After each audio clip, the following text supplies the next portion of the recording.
My daughter always loved telling the truth. When I asked her if she thought I was pretty, she looked right at me and said, "Honestly, Mom, you are the ugliest mom at my whole preschool." When my mother-in-law pointed her finger in my face and called me a wasteful spender for buying her an expensive backpack, I asked my daughter how that made her feel. She smiled and said, "Honestly, I was pretty happy watching you get yelled at." My husband once joked with her, asking if she would take care of me when I got old. She scoffed, "I am not taking care of her. When she gets old, she should just hurry up and be put 6 feet under." My heart went completely cold, but her eyes curved into happy little crescents. I am just telling the truth. Later on, a detective came to our house doing a routine neighborhood canvass and asked my daughter a few standard questions. Once again, my daughter told the truth, but this time, it was a truth she would regret for the rest of her life. The detective knocked on our door to update the local residential registry. My 7-year-old daughter Brenda blinked her big eyes and asked, "Why do you have to write our names down?" The detective gently patted her head. "It helps keep the neighborhood safe, and it helps us make sure bad people do not kidnap little kids." Brenda nodded, her face suddenly lighting up with an exaggerated look of realization. "Oh, I get it. You want to catch kidnappers? Well, isn't my mom one of those? She told me out of her own mouth yesterday that she kidnapped me." The smile froze completely on the detective's face. I stared at my daughter in absolute shock. Seeing the sly, calculating gleam in her eyes, my brain started to buzz. Brenda had a habit of saying honest things specifically designed to humiliate me and cause me pain.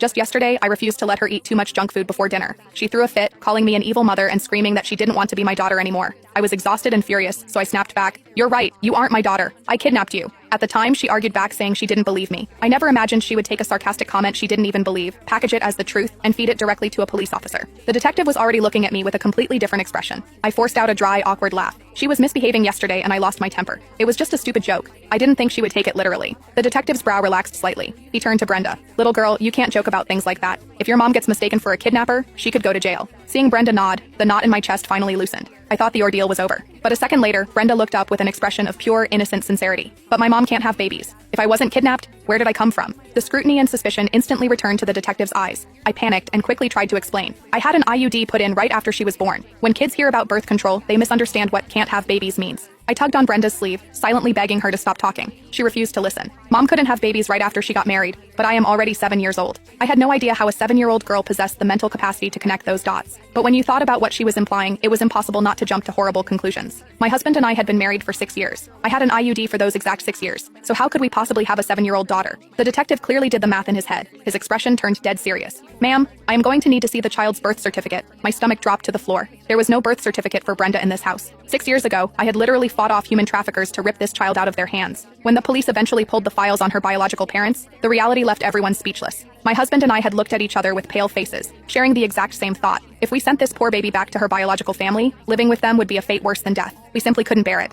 So, we went through the system, adopted her, and raised her to this day. Brenda probably thought my angry comment yesterday was just a cruel joke, but she had no idea that the joke was actually the truth. The only reason we never told her was that we didn't want her